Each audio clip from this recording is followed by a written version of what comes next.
There comes a moment often unnoticed, sometimes misunderstood, when a subtle dissatisfaction begins to stir within the sincere seeker. It is not rebellion. It is not doubt. It is not a loss of faith. On the contrary, it arises precisely because faith has been earnest, prayer has been faithful, and the heart has genuinely sought God. Yet something within whispers that effort has reached its limit.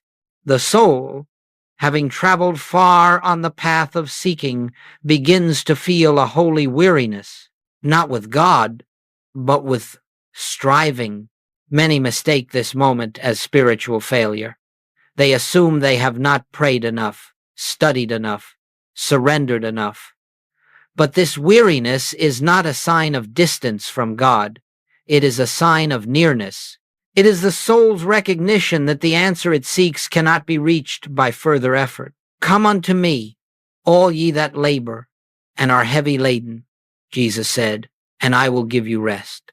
He did not say, come and labor more. He pointed to rest not as reward, but as revelation.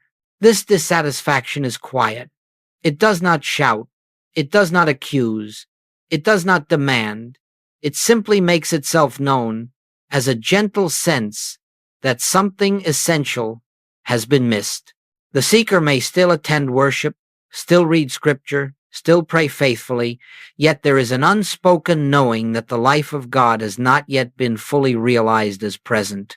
The heart may echo the words of the psalmist, as the hart panteth after the water brooks, so panteth my soul after thee, O God.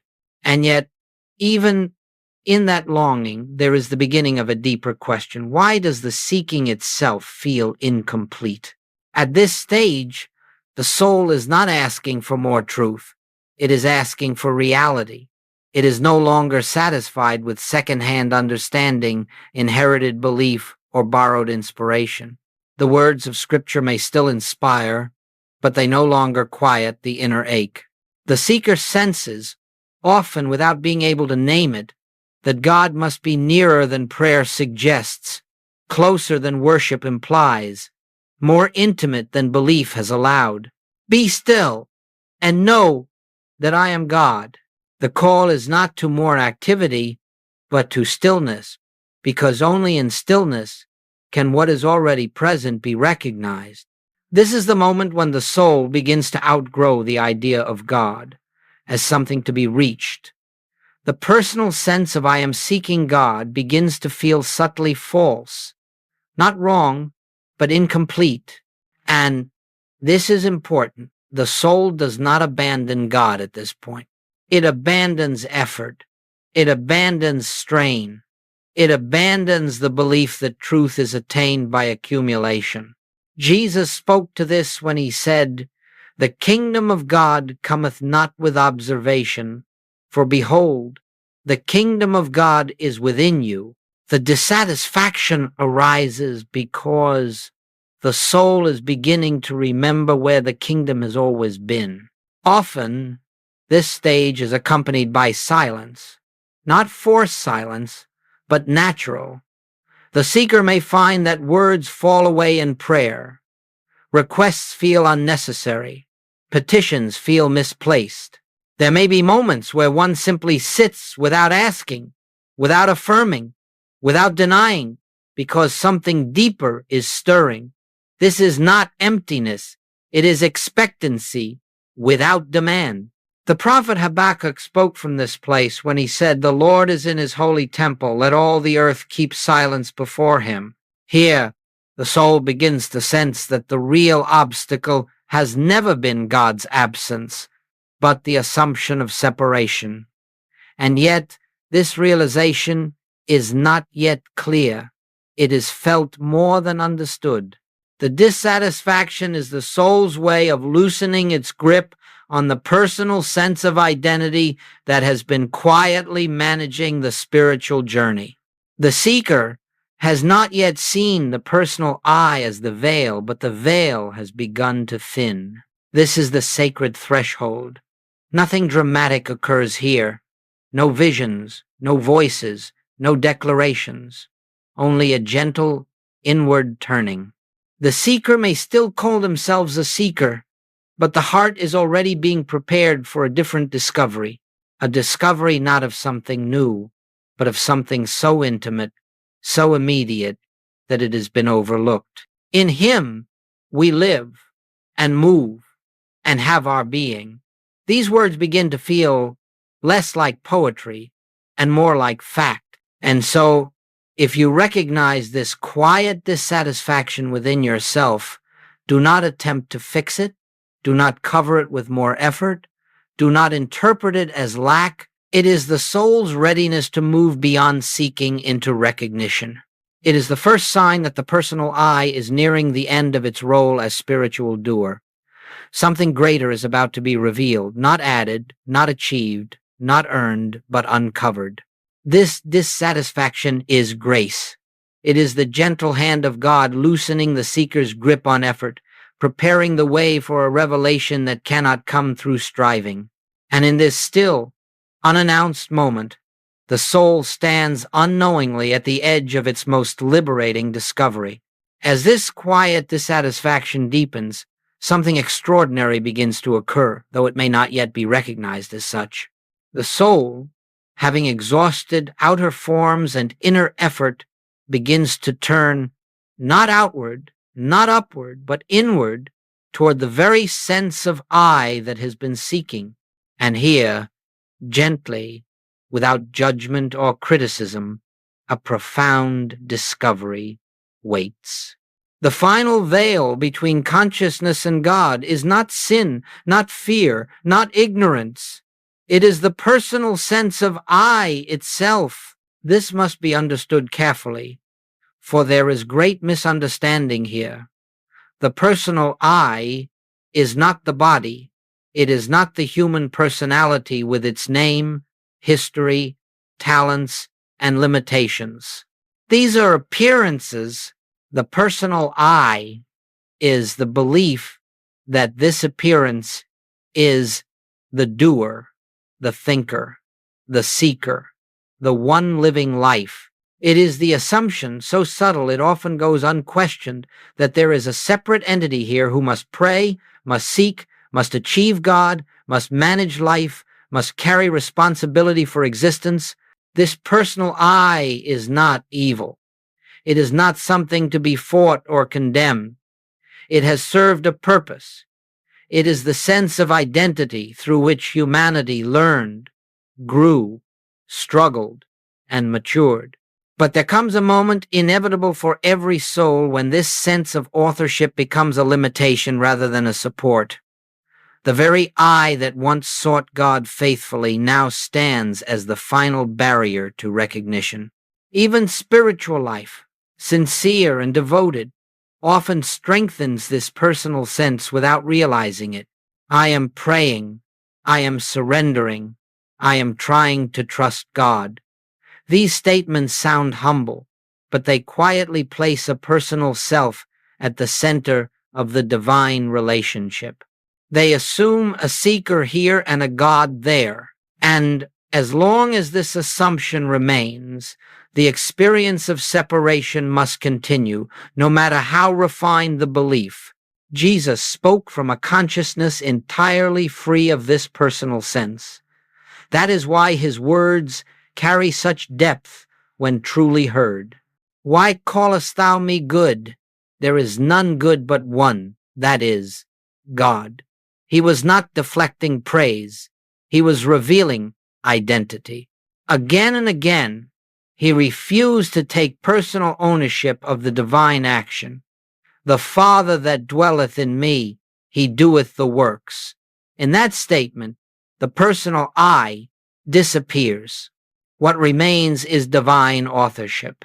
The personal I is the last veil because it is the most intimate.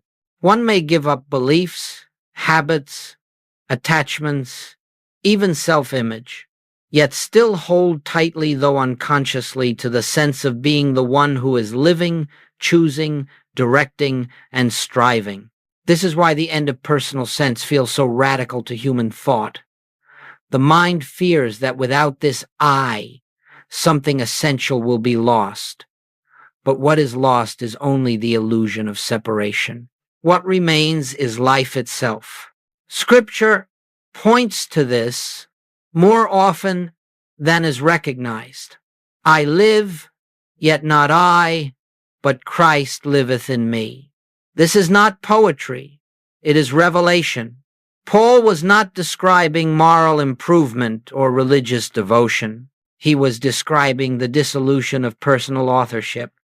The I that once claimed ownership of life had yielded to the Christ, the impersonal presence of God expressing as being. The personal I believes it must carry burdens. It believes it must fix problems, protect itself, plan outcomes, and secure the future. And because it believes this, life becomes heavy.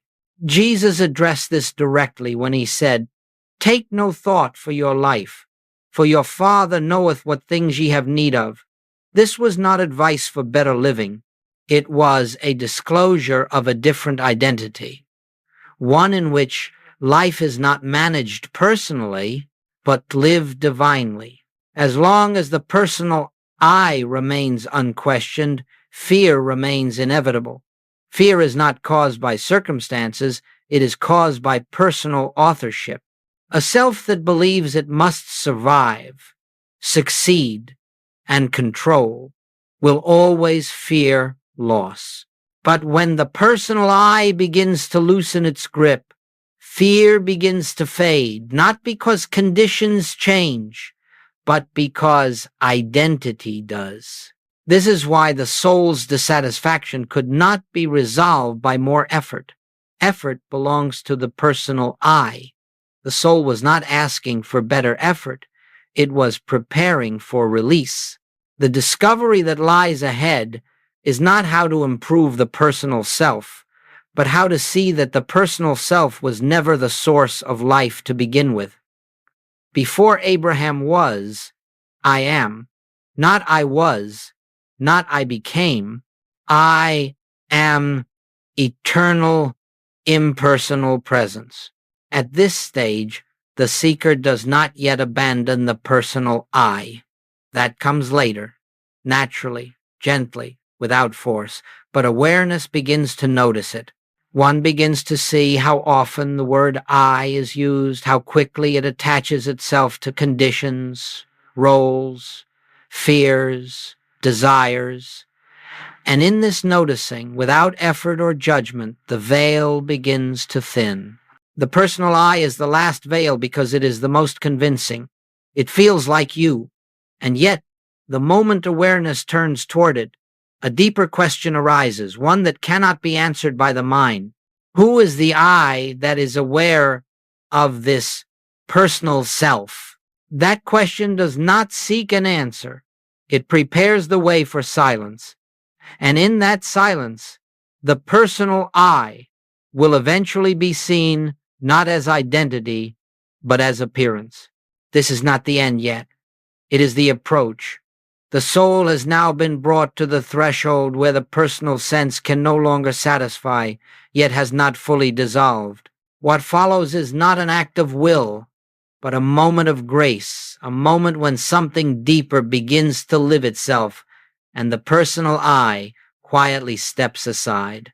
When Joel Goldsmith spoke of the end of personal sense, he was not announcing a dramatic event, nor was he offering a goal to be achieved through discipline or will. He was pointing to a revelation so quiet, so natural, that it often goes unnoticed until it has already occurred. The words themselves can be misunderstood if they are heard by the personal mind, for the personal mind immediately imagines loss of individuality, loss of control, loss of meaning. But Joel was not speaking of loss. He was speaking of release. The end of personal sense does not mean the end of personality. It does not mean withdrawal from the world, nor does it mean indifference to human experience. It does not erase individuality. Rather, it reveals individuality in its true light as expression, not authorship. What ends is the belief that there is a separate someone here who is responsible for life, who must manage existence, who must carry the burden of becoming spiritual, healed, supplied, or complete. Joel discovered that the greatest suffering of humanity does not come from circumstance, but from identity. The personal sense assumes, I am the one living this life. And because it assumes this, it must also assume responsibility, fear, effort, and struggle. It must plan, defend, and strive. It must worry about past and future. It must carry the weight of success and failure. And yet, nowhere in Scripture do we find God placing this burden upon man. On the contrary, we hear again and again, cast thy burden upon the Lord, and he shall sustain thee. Not because God intervenes from outside, but because God is the life itself. When Joel spoke of the end of personal sense, he was describing the moment when this false sense of authorship quietly dissolves, not by force, not by denial, not by discipline, but by recognition. The soul begins to see that life has never been personal. Breath has never been personal. Intelligence has never been personal. Healing has never been personal. Even thought arises from a depth beyond the personal mind. In him we live and move and have our being. This is not poetry. It is fact. The personal sense believes it is the doer. Joel saw that this belief is the root of fear and limitation. Jesus never claimed personal doership. He did not say, I heal. He said, the Father that dwelleth in me, he doeth the works. He did not say, I supply. He said, your Father knoweth what things ye have need of before ye ask. He did not say, I live by my own power. He said, I can of mine own self do nothing. These were not statements of humility. They were revelations of identity. To the personal mind, this sounds like surrender, but in truth, it is freedom. For the moment the personal I ceases to claim ownership of life, life reveals itself as effortless, not passive, but guided, not inactive, but intelligent, not chaotic, but ordered. Joel discovered that when the personal sense steps aside even briefly, the Christ takes over, not as a power that arrives, but as the presence that has always been there. This is why the end of personal sense cannot be practiced. It cannot be willed. It cannot be imitated. The personal self cannot end itself, for any attempt to do so only strengthens it. The end comes when the soul sees clearly that the personal I was never the source of life to begin with. Except ye become as little children, ye shall not enter the kingdom of heaven. A child does not manage life. A child lives life. And in that living, life unfolds naturally. Joel often emphasized that nothing real is lost when personal sense dissolves. What is lost is anxiety. What is lost is strain. What is lost is the belief that one must earn God's favor or secure divine action. What remains is peace, not as emotion, but as state of being. My peace I give unto you, not as the world giveth, give I unto you. The peace of Christ is not dependent on circumstance, because it does not arise from circumstance. At first, the end of personal sense may be experienced only in moments, brief intervals, where thought stops claiming ownership, where awareness rests without reference to a personal center. In these moments, there is a sense of being carried, of being lived rather than living. Joel recognized these moments not as mystical experiences to be sought, but as glimpses of what has always been true. They are not departures from life, they are returns to reality. As personal sense fades, something remarkable is discovered. Life continues. The body functions. Thought occurs. Action happens. Decisions are made, yet there is no sense of a personal manager behind them. This is the great revelation. The vine does not struggle to bear fruit. The branch does not plan how to grow. I am the vine, ye are the branches. Life flows because life is its own source.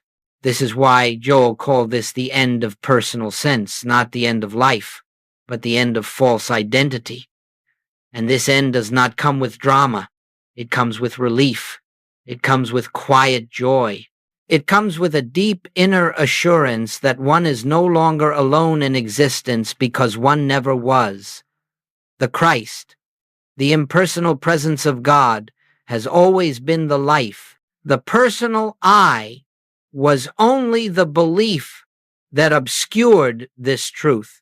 What lies ahead is not an achievement, but a yielding, not a becoming, but a remembering. The soul is now prepared to recognize the moment when the personal I does not merely loosen, but begins to fade, and in that fading, something eternal steps forward, not as something new, but as what has always been. There comes a moment, often unannounced, always quiet, when the personal sense of I begins to loosen its hold, not because it has been challenged, but because it has been seen. This moment does not arrive through effort, discipline, or spiritual achievement. It comes when effort has exhausted itself, when the seeker no longer knows how to seek, and the mind, having reached its limit, grows still. In that stillness, something deeper begins to reveal itself. This fading of the personal I does not feel like an event. There is no announcement within consciousness that says, now the personal self is ending. Rather, there is a subtle shift so gentle that it may be missed if one is looking for signs. One simply notices that life is happening without being managed. Breath flows without instruction. Thought arises without direction. Awareness is present without effort. And in that noticing, a quiet realization dawns.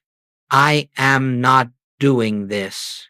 The personal I has always believed itself to be the center, the origin, the author of experience. But in this moment of stillness, awareness begins to recognize itself as prior to thought, prior to choice, prior even to identity. The question is no longer asked in words, yet it is deeply present. Who is aware? And because this question is not asked by the intellect, it receives no mental answer. It opens a space, and in that space, the personal I cannot stand.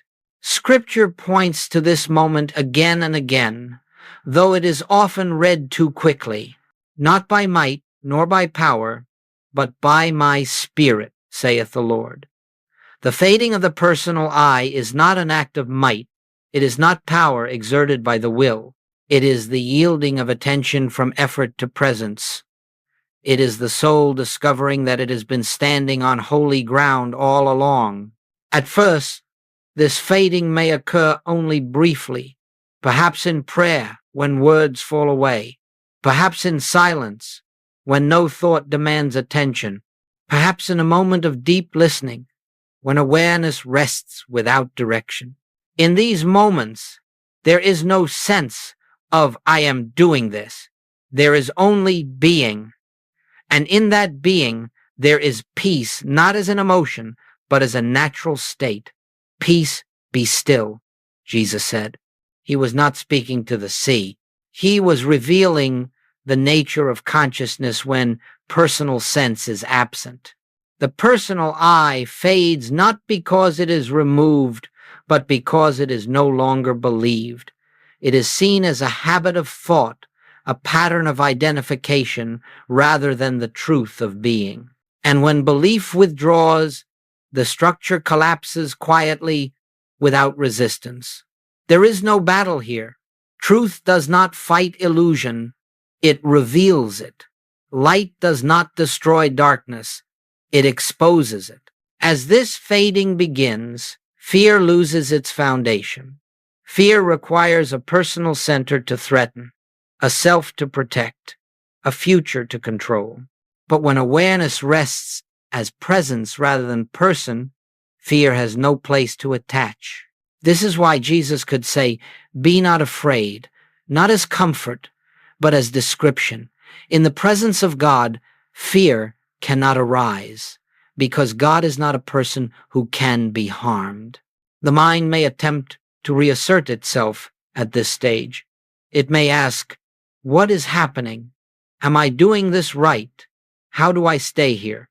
But these questions themselves belong to the personal I, and the moment they are noticed as such, they lose their authority. The fading continues, not by resisting these thoughts, but by seeing them for what they are, movements within consciousness, not the consciousness itself. Joel understood that this moment cannot be prolonged by effort. It can only be allowed. The more one tries to hold on to the experience, the more the personal I returns. The fading occurs when one stops trying to fade. "He that loseth his life for my sake shall find it." This losing is not an act. It is the natural consequence of recognition. As the personal I recedes, something else becomes evident. Life remains. Intelligence remains. Love remains. Functioning remains. There is no void, no emptiness, no absence. What disappears is tension. What disappears is the sense of being alone in existence. What disappears is the belief that one must make life work in its place. There is a quiet assurance that life is working itself. This is the moment Joel referred to not as awakening, but as awakening from the belief that one was ever separate from the source of life, awakening from the assumption that the personal self was necessary for God to act, awakening from the long-held habit of identifying with limitation. Where the Spirit of the Lord is, there is liberty. This liberty is not freedom to do, it is freedom from doing. The fading of the personal I is not the end of the journey. It is the opening through which the Christ, the impersonal presence of God, begins to reveal itself, not as something entering consciousness, but as what consciousness has always been. And this revelation does not shout, it whispers. It makes itself known not through experience, but through certainty. A certainty without words, a knowing without thought. The soul does not claim this moment. It does not say, "I have arrived," for the one who would claim it is no longer there. There is simply being present, aware, whole, and in this being, the seeker has quietly ceased to be a seeker at all. When the personal I begins to fade, something else quietly comes into view, not as a vision, not as an experience, not as a new state to be attained, but as a recognition so simple that it had long been overlooked. What reveals itself is the Christ, not the Christ of history, not the Christ of doctrine, not the Christ confined to a person or a time, but the Christ as living presence, the impersonal reality of God expressing his being. This revelation does not come to the personal self, it comes in the absence of the personal self. For as long as there is a sense of I am the one seeking God, the Christ remains obscured. But when that sense loosens, when authorship is relinquished, the Christ stands revealed as what has always been. Before Abraham was, I am. Not I was, not I became, but I am. Eternal, changeless, impersonal presence. The Christ is not something that enters consciousness at this moment. It does not arrive from elsewhere. It does not descend, appear, or activate. the Christ is uncovered. It is recognized as the very substance of awareness itself. Joel saw clearly that the Christ is not a quality added to humanity. It is the divine identity that humanity has mistaken itself to be separate from.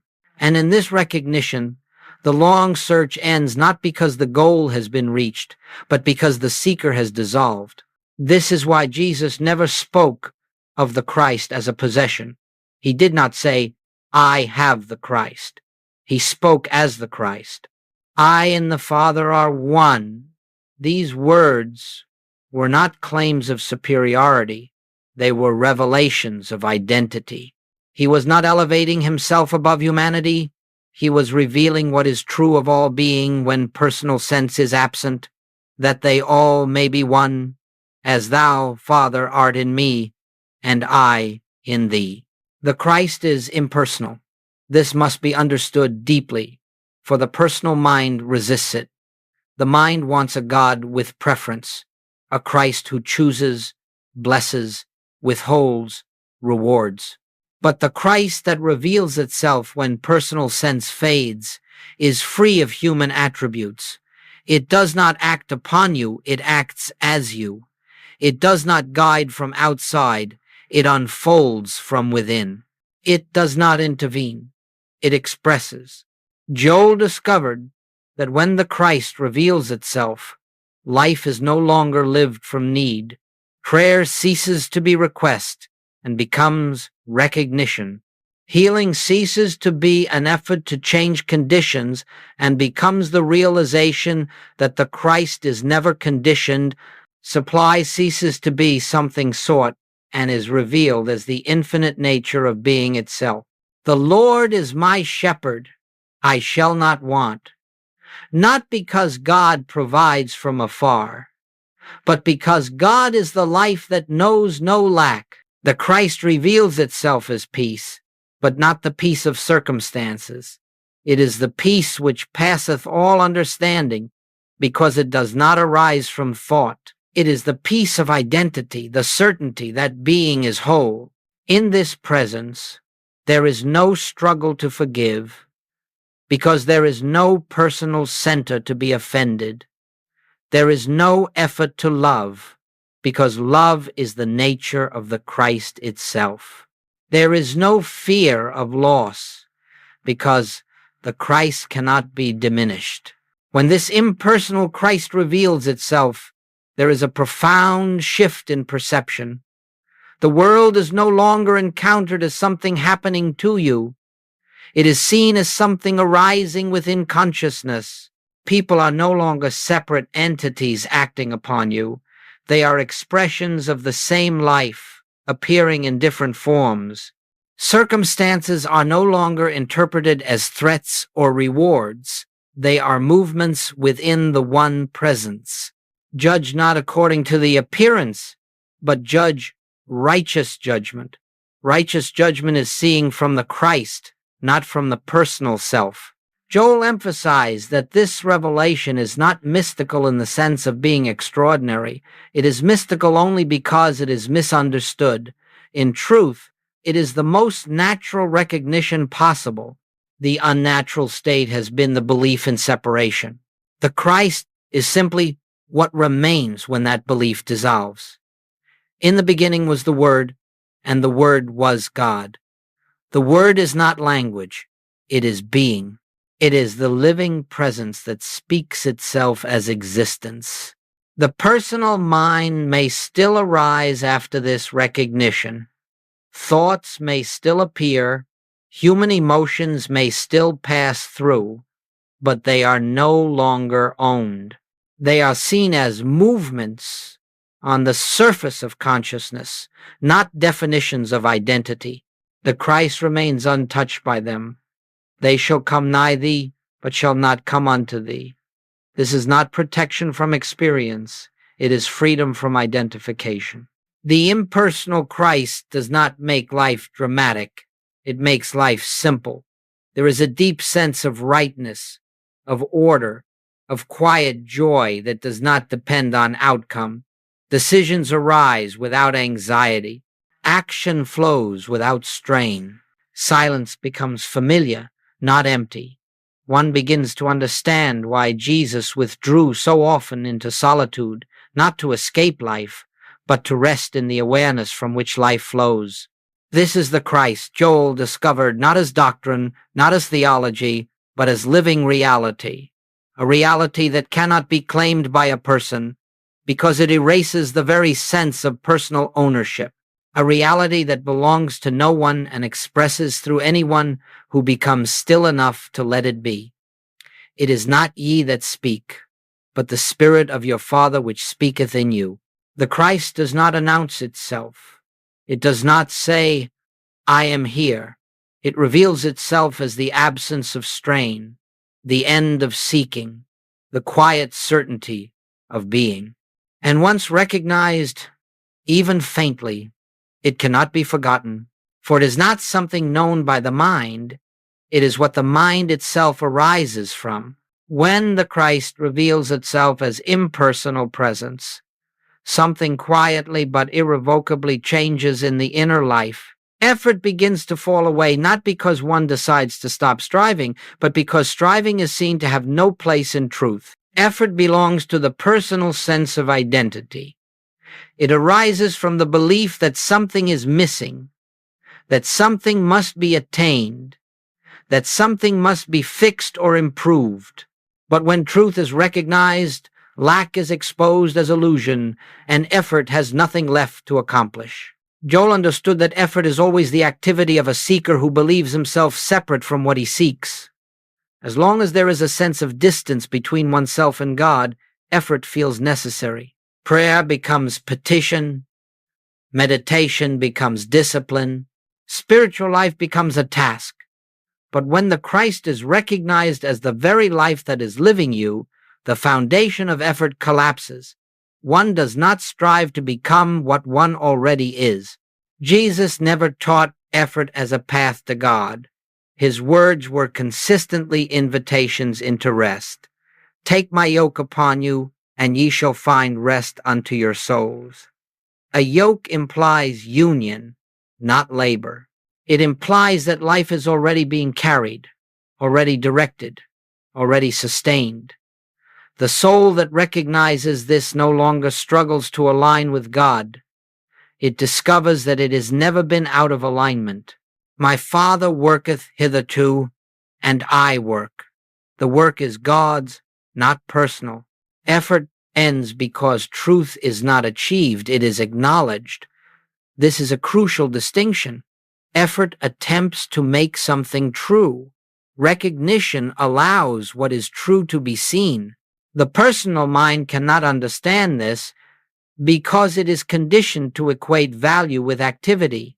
But the Christ reveals a different order of being, one in which life unfolds by intelligence, not by strain. When effort falls away, this does not result in passivity. On the contrary, action becomes more precise, more appropriate, more effective, but it is no longer driven by anxiety or ambition. It arises naturally, like breath. Joel often spoke of the difference between human will and divine unfoldment. Human will pushes, divine unfoldment reveals, and revelation requires no effort, only receptivity. This is why Jesus could say, "Consider the lilies of the field, how they grow, they toil not, neither do they spin." He was not offering poetic imagery. He was revealing a law of being. Life does not struggle to be life. Growth does not force itself. Supply does not chase itself. These are human distortions arising from personal sense. When truth is recognized, the natural order resumes. Effort also ends because fear dissolves. Fear is the fuel of effort. It whispers, if you do not do something, something will go wrong. But when the Christ is recognized as the source and substance of being, fear loses its authority. One sees that life is not fragile, It does not depend on personal management. Which of you, by taking thought, can add 1 cubit unto his stature? Thought cannot sustain life because thought did not create it. In the absence of effort, prayer changes completely. One no longer prays to God. One rests in God. Prayer becomes a listening, a stillness, a yielding. The soul no longer tries to reach God. It allows God to reveal itself. Speak, Lord, for thy servant heareth. This hearing is not auditory. It is awareness. It is the quiet knowing that arises when the personal voice falls silent. Joel saw that effort is often mistaken for devotion, but devotion that is rooted in effort remains centered in the personal self. True devotion is surrender, not surrender of behavior, but surrender of authorship. It is the willingness to let life be lived from its own source. And this surrender is not heroic. It is gentle. It comes when the soul is tired of carrying what it was never meant to carry. When effort ends, one begins to notice something remarkable. Life continues to function perfectly well. Decisions are made. Responsibilities are met. Relationships unfold. Yet there is no inattention around them. The sense of, I must make this happen, fades. In its place, there is trust not as belief, but as experience. Trust in the Lord with all thine heart, and lean not unto thine own understanding. Understanding here refers to personal calculation. Trust is the recognition of divine intelligence already at work. This is not a state that must be maintained. There is nothing to guard, nothing to preserve. The Christ does not come and go. What comes and goes is personal effort. And each time effort returns, it is gently seen and released, not fought, not judged, simply recognized as unnecessary. Over time, effort becomes less frequent, less compelling, until it loses its grip altogether. Effort ends because truth stands complete. Nothing needs to be added to it. Nothing needs to be improved. The Christ does not evolve. It is already whole. And when identity rests in this wholeness, life becomes simple, not because circumstances are controlled, but because identity is no longer divided. Thou wilt keep him in perfect peace, whose mind is stayed on thee. Peace is not created. It is uncovered when the mind ceases its restless striving. This is the freedom Joel discovered, the freedom of not having to make life work, the freedom of being lived rather than living. And in this freedom, one finds that what had been sought through effort appears naturally, effortlessly, as the quiet outflow of divine being. As effort fades and truth stands revealed, a natural consequence begins to unfold quietly, inevitably. Fear, lack, and burden begin to lose their substance, not because they are fought, denied, or overcome, but because the identity that sustained them is no longer believed. These conditions have always depended upon the personal sense of self for their existence. When that sense dissolves, they find no place to remain. Fear has never belonged to life itself. Fear belongs to the belief that life is personal, vulnerable, and separate from its source. A self that believes it must protect itself will always fear loss. A self that believes it must secure its future will always fear uncertainty. But when the Christ is recognized as the very life that lives you, fear is exposed as groundless. The Lord is my light and my salvation. Whom shall I fear? This is not courage. It is recognition. Fear does not disappear all at once.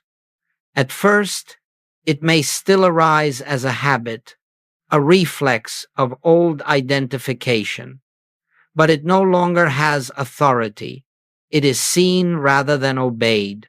Awareness notices fear without becoming it, and the moment fear is seen as an appearance within consciousness rather than a truth about being, it begins to dissolve. Perfect love casteth out fear. This love is not emotional. It is the impersonal certainty of divine presence. Lack follows the same pattern. Lack is not an external condition, it is an identity. It arises from the belief that one is separate from supply, that good must come from somewhere else, that life withholds unless earned. But the Christ reveals a different reality. Supply is not something added to life. It is the nature of life itself. The earth is the Lord's, and the fullness thereof. When identity rests in the Christ, the idea of lack loses its meaning. This does not mean that circumstances immediately change. It means that circumstances no longer define identity. The soul no longer says, I lack. It sees that the I is not a person in need, but the presence through which life expresses. And as this recognition deepens, the outer experience begins naturally, without force to reflect the inner abundance.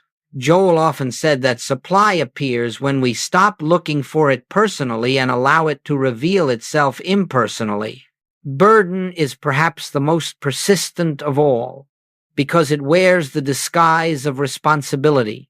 The personal self believes it must carry the weight of life, relationships, obligations, decisions, outcomes, and because it believes this, it feels burdened. Jesus addressed this directly when he said, My yoke is easy and my burden is light. He was not minimizing human experience. He was revealing a different yoke, a different source of action. When the Christ lives as you, responsibility shifts. You no longer carry life. Life carries you. You do not abandon action, but action is no longer personal. You respond rather than react. You act without strain. You fulfill responsibilities without feeling owned by them.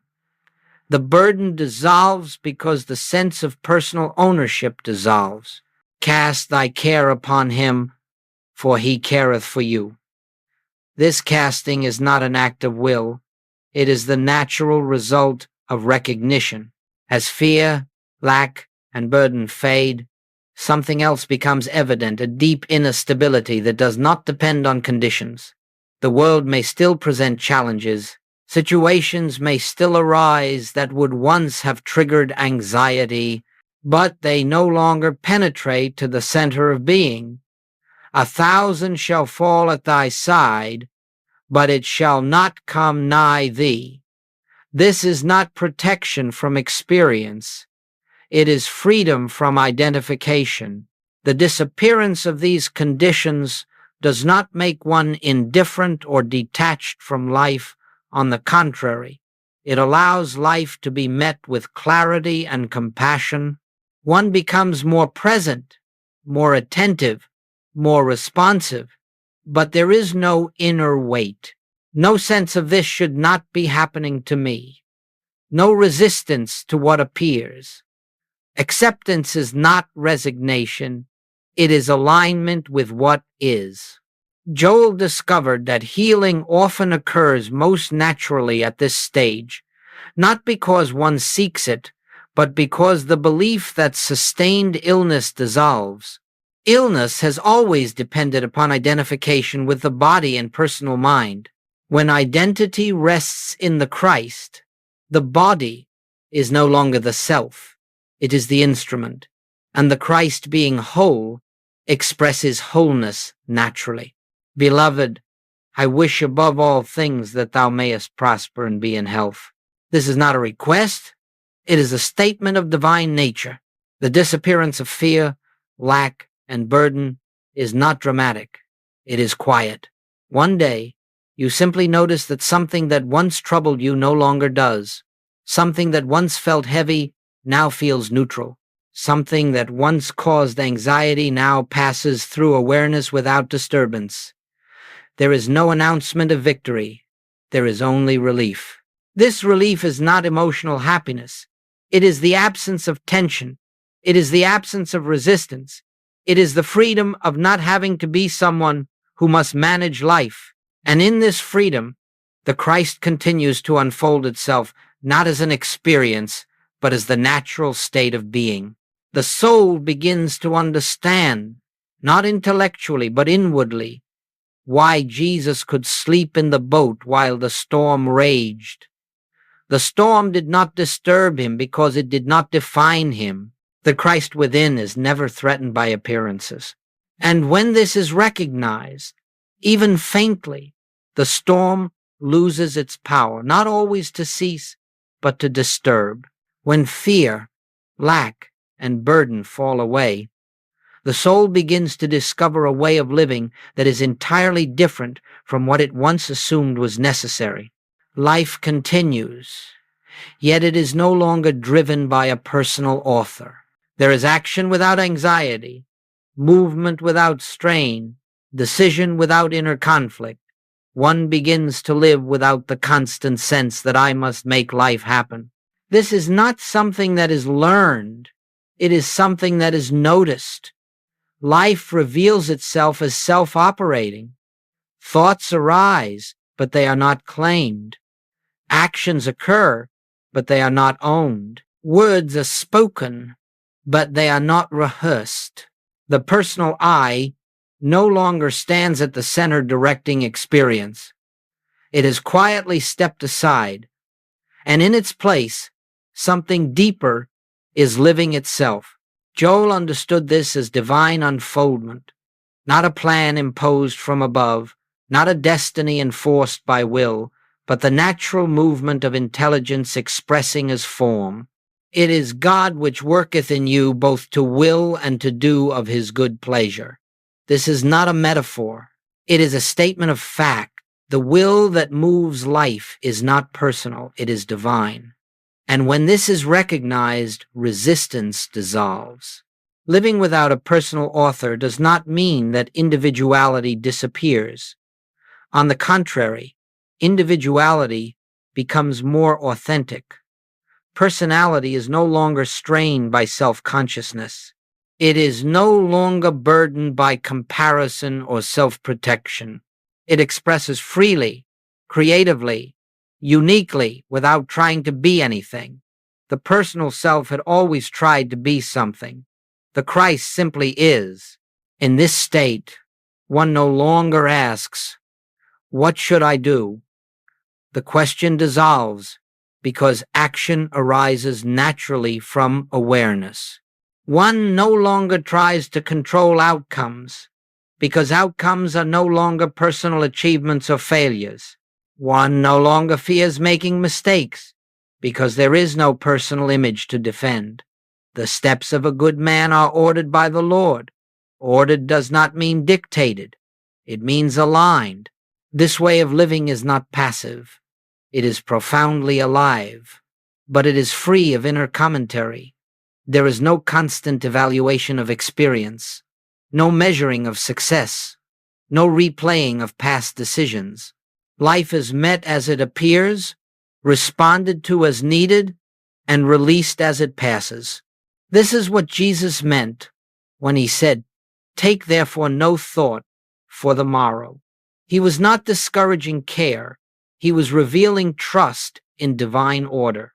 When there is no personal author, relationships change. Others are no longer seen as threats or resources.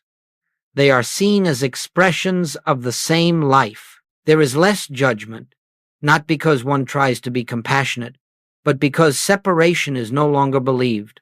Forgiveness happens naturally because there is no personal self to be injured.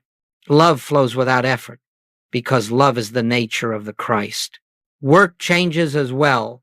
One still acts, still creates, still contributes, but without the weight of self-definition.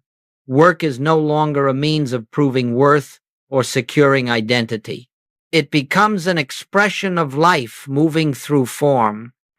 Joel often emphasized that when work is impersonal, it is effective, harmonious, and satisfying. It is not your work. It is the work of God unfolding as activity. Even challenges are experienced differently. Difficulties may still arise, but they are no longer interpreted as personal problems. They are seen as movements within consciousness, not threats to identity. The mind no longer rushes to fix, control, or resist. There is space, and in that space, solutions often reveal themselves without struggle. Stand still and see the salvation of the Lord. Standing still is not inactivity. It is the absence of personal interference.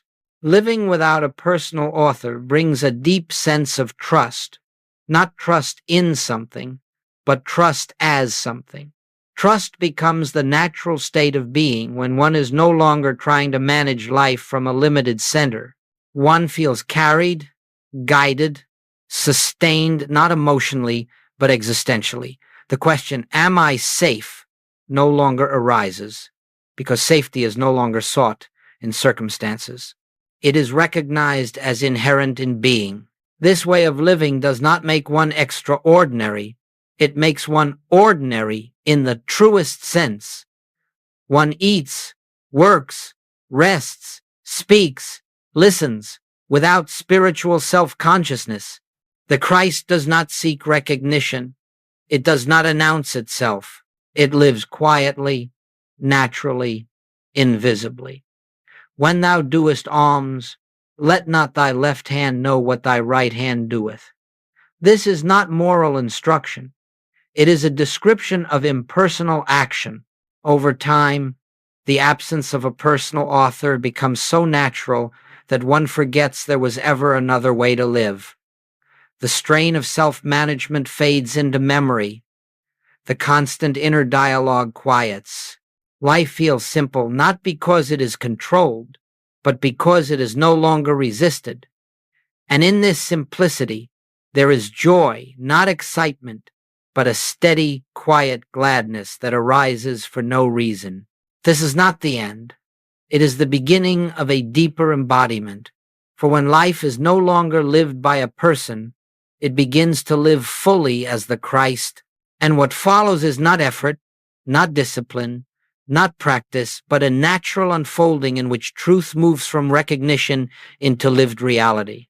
There comes a point on the spiritual path where nothing further can be added, not because understanding is complete in the mind, but because the need to add has fallen away. This is why what Joel Goldsmith discovered at the end of his journey was not a new teaching, not a higher principle, not a more refined method, but the quiet recognition that all teaching points to the same unveiling, the end of the personal sense of I and the full living of the Christ as identity. Joel did not call this discovery final because it was dramatic or superior to earlier insights. He called it final because nothing remains beyond it that can be sought. Every earlier revelation, healing, supply, harmony, peace, finds its source here. When the personal I dissolves, all that had been sought through effort is revealed as already present. There is no longer a path to walk because the walker has disappeared into the ground on which the path appeared. Throughout his life, Joel spoke of healing, of prayer, of meditation, of spiritual listening. But in his later years, it became increasingly clear that these were not ends in themselves. They were doorways, and once the door is passed through, the doorway is no longer needed. Healing is not the goal, identity is. Supply is not the goal, identity is. Peace is not the goal, identity is. When identity rests in the Christ, these appear naturally, without pursuit. Joel realized that as long as there is someone seeking God, the seeking must continue. But when the seeker is seen as a concept rather than a reality, the search ends not in disappointment, but in fulfillment. Seek, and ye shall find, Jesus said. But he did not say what would be found. What is found is not an object, not an experience, not a state, but the absence of the one who was seeking. This is why the end of personal sense is not something the world celebrates. It offers no badge of achievement. It produces no identity to display. It does not make one special. It makes one free. And freedom, in its truest sense, is invisible. The kingdom of God cometh not with observation. There is nothing to point to, nothing to demonstrate, only a life quietly lived from a different center, or rather, from no center at all. Joel understood that this discovery could not be reached earlier in the journey, not because it was withheld, but because consciousness was not yet ready to release its most cherished illusion, the belief in personal authorship. Humanity could let go of sin before it could let go of identity. It could release fear before it could release control. But eventually, every soul must face the simple, unsettling truth that life has never been personal. This is why Joel spoke so gently in his later teachings. He was no longer explaining principles. He was allowing truth to speak for itself. He knew that the final discovery could not be taught. It could only be recognized. Words could prepare the way, but silence would do the work. In quietness and in confidence shall be your strength. Strength here is not power. It is stability in being. Nothing in this discovery negates the earlier journey. Prayer was not wasted. Seeking was not mistaken. Effort was not wrong. All of it served to bring consciousness to the point where it could finally let go. Just as a ladder is not despised because it is set aside once the roof is reached, the spiritual practices of earliest stages are honored even as they fall away. The mistake would be to cling to them after their purpose has been fulfilled. Joel saw that the greatest misunderstanding of spirituality is the belief that it is about becoming something. But becoming implies time, effort, and distance. The Christ is not something you become. It is what remains when becoming ends. I am that I am, not I will be, not I hope to be, simply I am. Eternal, impersonal presence. This was the simplicity of Joel's final realization. There is no personal self to perfect, no personal consciousness to enlighten, no personal life to save. What appears as personal has always been an appearance within the infinite, and when this is recognized, the entire burden of spiritual attainment dissolves. One does not abandon life. One finally rests in it. The final discovery is not dramatic. It does not change the outer story in ways the world would recognize. But inwardly, everything is different. The sense of being a spiritual seeker gives way to the quiet knowing of being spiritual presence. The urgency to understand disappears. The need to explain fades. One lives, moves, and has being without commentary. For of him, and through him, and to him, are all things. This is why nothing more needs to be said after this discovery. Not because there is nothing more to know, but because knowing has given way to being. Words naturally fall silent. Teaching becomes presence. And life unfolds, moment by moment, without reference to a personal center, free, whole, complete. Now we come to a place where words themselves must begin to withdraw. Not because they are no longer true, but because truth has been spoken far enough to point beyond itself. What remains cannot be practiced, cannot be remembered, cannot be carried forward by effort. It can only be entered quietly, naturally, without intention. This is not an instruction to meditate. It is not a suggestion to become still. Stillness is already present. What is invited here is simply the ceasing of interference, the gentle release of the habit of doing something about life, about thought, about awareness itself. Be still and know that I am God. This knowing does not arise after stillness. It is revealed as stillness. There is nothing to achieve in this moment, no posture to assume, no thought to hold, no feeling to produce. Any attempt to do so belongs to the personal sense that has already been seen through. The invitation is simpler than that. It is to notice that awareness is already present effortlessly, silently, without your help. You do not create awareness, you do not sustain it, you do not direct it, it simply is. Here, the mind may attempt to listen, to understand, to follow along, but even that is unnecessary. The Christ is not revealed through attention, it is revealed through the absence of effortful attention. When the mind rests, awareness remains. When thought pauses, being continues.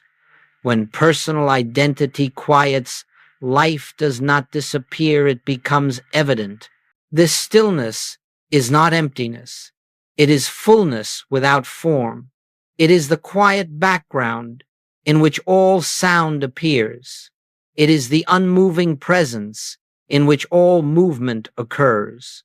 It is the same stillness that Jesus withdrew into when he went alone into the mountain, not to escape the world, but to rest as the source from which the world arises. There is no one here who must do this correctly.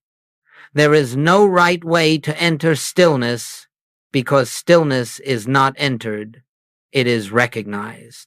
The moment you notice that you are aware, without needing to define who or what is aware, you are already here.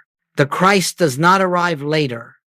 It is present now, closer than breath, nearer than thought. This is why Joel so often emphasized silence not as a discipline, but as a natural state.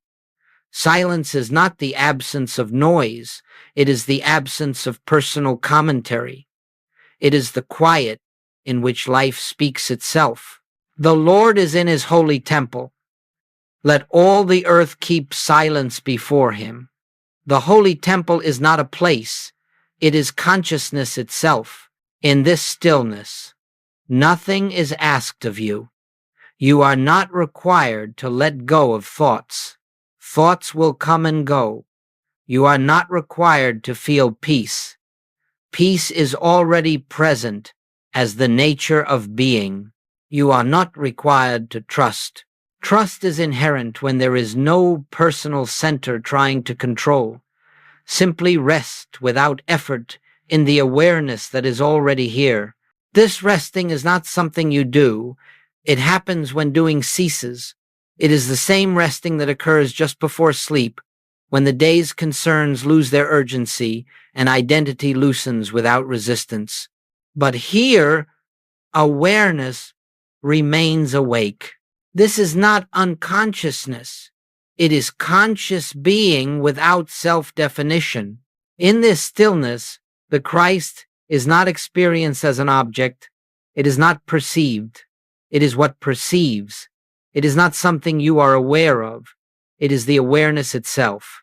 And because of this, it cannot be grasped or held. It can only be lived. In him we live and move and have our being, not as belief, but as fact. Nothing more is required here. There is no next step, no deeper level to reach, no further revelation to seek.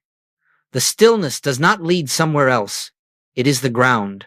And as you rest here even briefly, you may notice a quiet certainty, a gentle ease, a sense of being exactly where you are meant to be, not emotionally, but existentially. This is not an experience to remember later. It is not something to recreate. It does not belong to time. It reveals itself whenever the personal sense relaxes its hold. And once recognized, even faintly, it leaves a mark not on memory, but on identity. Something within knows that life is not being lived personally, it is being lived divinely. And so we do not conclude this moment, we do not end it, We simply allow it to be what it is, present, complete, untouched by effort. Words now step aside, not because they have failed, but because they have done what they came to do, point you back to the stillness that has always been here.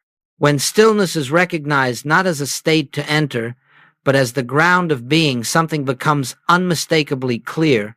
Life has always been living itself. What once appeared as personal effort is seen, in hindsight, as unnecessary interference. What once felt like decision-making is recognized as unfoldment. The sense that I am living my life gently dissolves, and in its place there is a quiet awareness that life is living itself as you. This is not a new experience. It is a new interpretation of what has always been happening. The heart has always beaten without instruction. Breath has always moved without permission.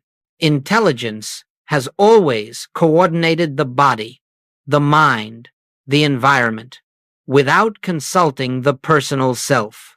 Thou hast beset me behind and before, and laid thine hand upon me. This is not supervision from above.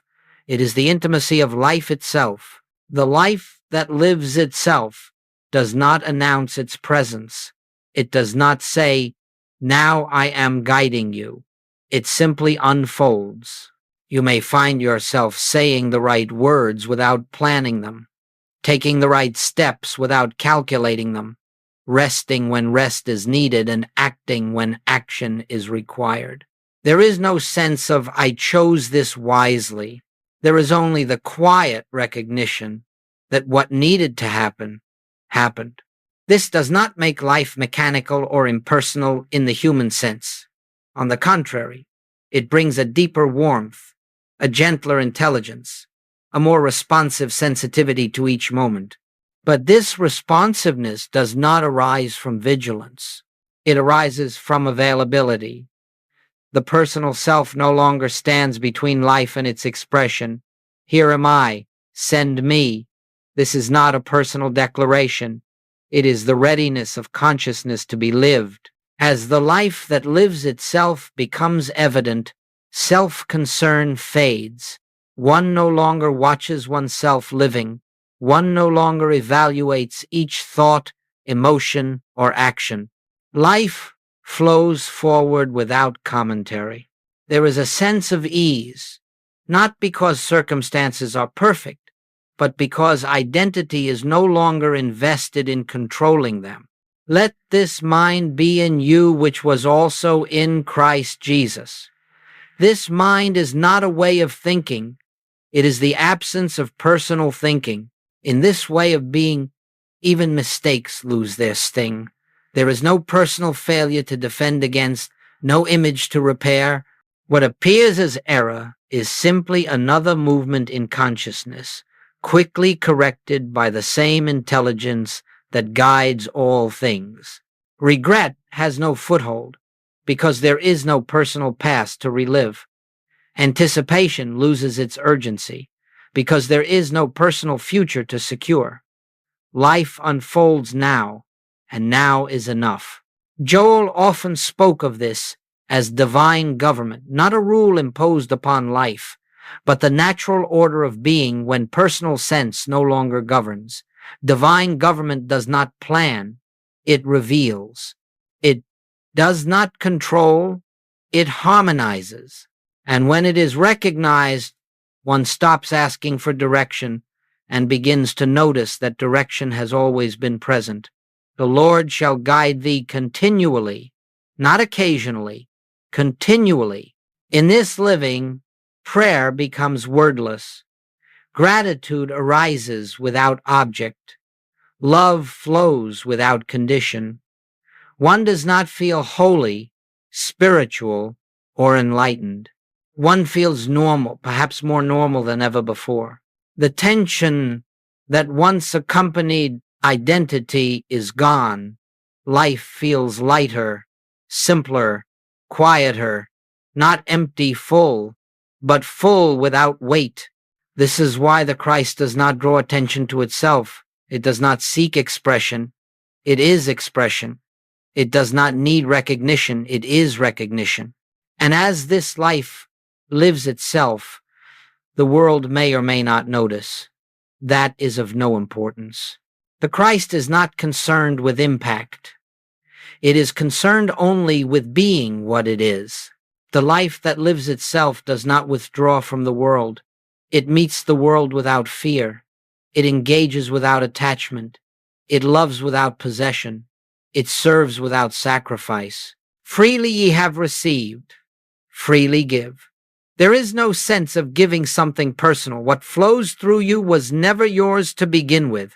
Gradually, almost without noticing, one stops asking spiritual questions, not because curiosity is gone, but because the need for answers has ended.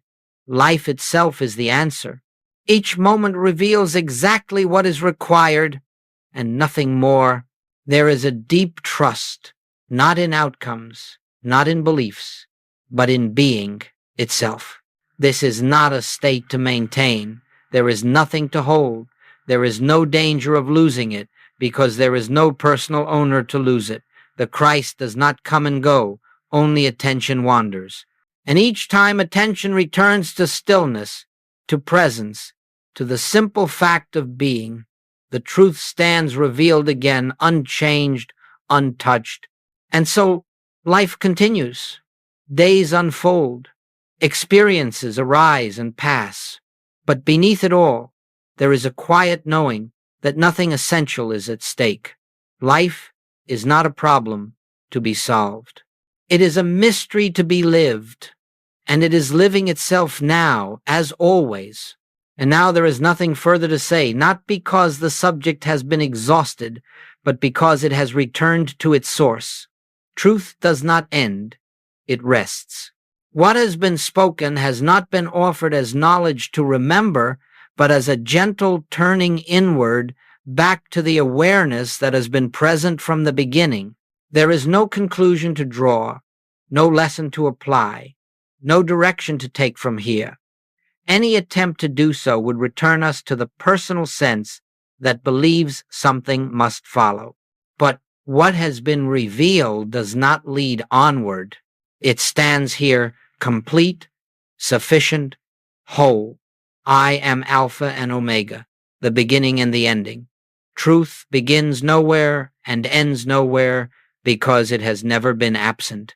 If something has been recognized, even faintly, it was not given by these words. It was remembered. The Christ was not introduced. It was uncovered. The personal I was not destroyed. It was seen through. Nothing has changed, and yet everything is different, not outwardly, but inwardly, where change no longer matters. There is no need now to hold on to any of this. Truth is not fragile. It does not require protection or repetition. It does not grow stronger through attention. It simply is, and it will reveal itself again whenever the personal sense relaxes, whether in silence, in stillness, in ordinary moments of life, or in the quiet space between thoughts. You are not asked to live differently. Life will live itself. You are not asked to remember these words. What is true does not depend on memory.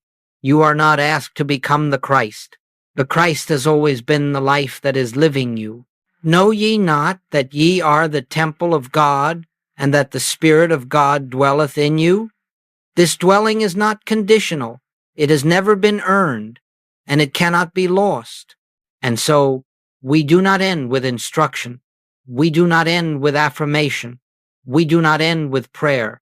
We end where we began, in stillness. Not the stillness created by silence, but the stillness that remains even when sound returns. The stillness that underlies thought. The stillness that is aware of these words even now. Rest there if rest happens. Move on if movement happens. Forget these words if forgetting happens. None of it alters what is. The Christ does not wait for recognition. It does not depend on attention. It does not improve with understanding. It is the I that is living, breathing, seeing, knowing here, now, always. And when nothing more is sought, nothing more is needed, life continues. Grace unfolds. The burden has already fallen away. The seeker has already dissolved. What remains has never been absent. This is not the end of a message. It is the end of the one who needed a message.